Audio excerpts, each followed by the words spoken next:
Olá, investidor, muito bom dia, seja bem-vindo ao InfoMoney TV, Morning Call, sua primeira informação do dia. Meu nome é Rafael Figueiredo, eu sou analista da Clear Corretora e eu estou aqui para comentar o panorama de mercados para a sessão de hoje, quarta-feira, dia 11 de novembro de 2015. Vamos começar falando pelos mercados internacionais, como sempre, bem-humorados, depois de repercutirem aí bons dados da China, por um lado, pelo lado do varejo, mas ainda meio duvidoso pelo lado da indústria, né? Nikkei fechou com uma boa alta de 0,1%, enquanto a bolsa de Hong Kong fechou com uma queda, de 0,22%, e a bolsa de Xangai fechou com uma leve alta de 0,3%. E as ações chinesas acabaram tendo essa repercussão positiva, mesmo que de forma mais branda, subindo pelo segundo dia consecutivo, depois da China mostrar um crescimento aí meio desigual, né?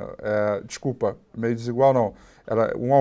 Mostrar um aumento nas vendas do varejo, sinalizando um possível sucesso do governo em reorientar a sua economia com as vendas do varejo, pelo lado da indústria e consumo e serviços. Agora, apesar disso, existe um certo rebalanceamento porque a desaceleração aconteceu da indústria, né?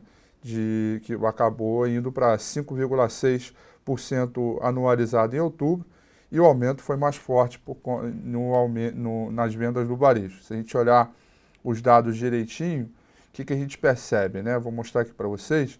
A gente percebe o seguinte, que as vendas no varejo anualizado vieram com 11% de alta, enquanto esperado era 10,9%. Acumulado veio em linha com 10,6%. Produção industrial é que veio um pouquinho abaixo do esperado, com 5,6% na China, enquanto o esperado era 5,8%. E aí o PIB mensal estimado veio com 6,57%, ou seja, pelo lado do varejo, acabou mostrando um certo otimismo, mas pelo lado da indústria, nem tanto. Por isso, os metais preciosos hoje continuam caindo, as commodities em geral continuam caindo. Isso pode pressionar um pouquinho o mercado de commodities.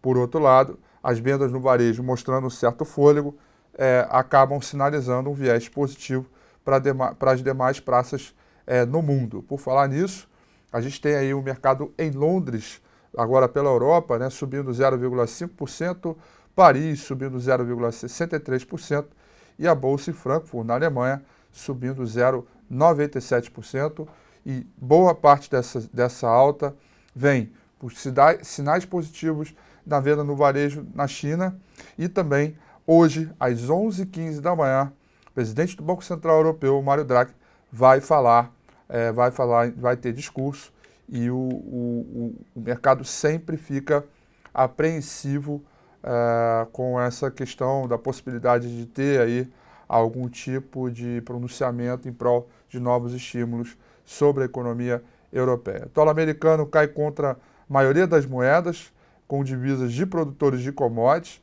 ok, como rand, e dólar na Nova Zelândia e Austrália estão entre as maiores altas.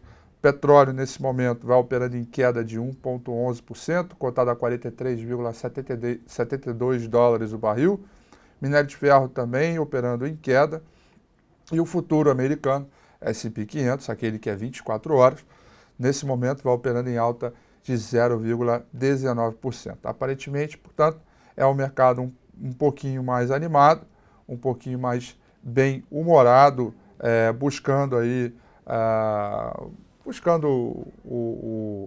um certo otimismo, procurando ali interpretar que os dados da China, de repente, estão mostrando um certo crescimento de demanda, e isso, para mim, é forte o suficiente para a gente poder encarar uma possibilidade alta para a sessão de hoje. Tá, ok?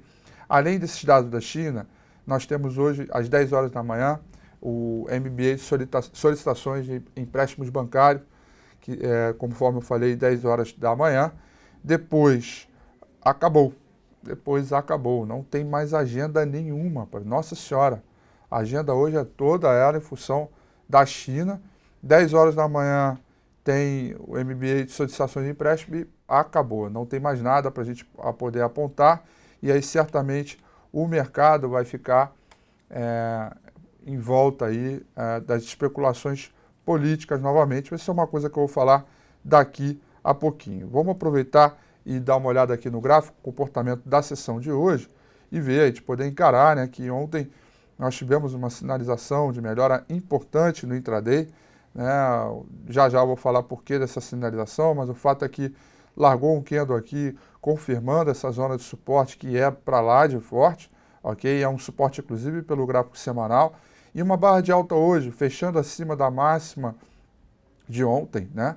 A gente tem a possibilidade de uma nova retomada para procurar essa zona de topo aqui, compreendida entre 48.070 até o 49 mil pontos, onde o mercado vai de novo tentar uma nova reversão de tendência, coisa que ainda não conseguiu emplacar. Toda vez que bate no 49 mil pontos, volta a cair. É um mercado que eu digo de rouba-monte, né? Quando a gente espera que vai cair e ganhar fôlego, ele vai e sobe. Quando espera que vai subir, reverter tendência e ganhar fôlego, ele vai e cai. Ou seja, um mercado mega rouba-monte aí. Ou seja, uma coisa que está meio indefinido aí no quadro de indefinição que a gente tem aí pela frente. Muito bem, galera. Então, dito isso, eu acho que um ponto importante para a gente avaliar em termos de intraday é, primeiro, comportamento do volume hoje, porque foi fraco ontem ao longo de todo o dia, mais do que nunca, né? As especulações sobre o que sonda aí em Brasília em relação ao ministro da Fazenda, né, o Joaquim Levy, que o seu posto foi colocado em xeque de novo ontem, de acordo com uma matéria do Valor divulgada, dizendo que o Lula estaria articulando o Henrique Meirelles, que já estava conversando com políticos, etc. Hoje, outros terminais aí de informação de notícias que têm as suas fontes em Brasília negaram a participação de Meirelles para entrar. Esse rumor sobre Meirelles acaba servindo para desgastar mais um pouco o Levy, numa estratégia para desgastar, e aí parte de um grupo que defende Barbosa na Fazenda, ou seja, para ter aquele desgaste, e aí Barbosa entra na Fazenda. Isso é uma matéria que está na Folha, ok? E deixa eu ver outro comentário importante aqui que estão nos jornais, né? Que Meirelles, se uma vez dentro, né, do Ministro da Fazenda, iria exigir carta branca, né? O que não pode ser aceito por Dilma.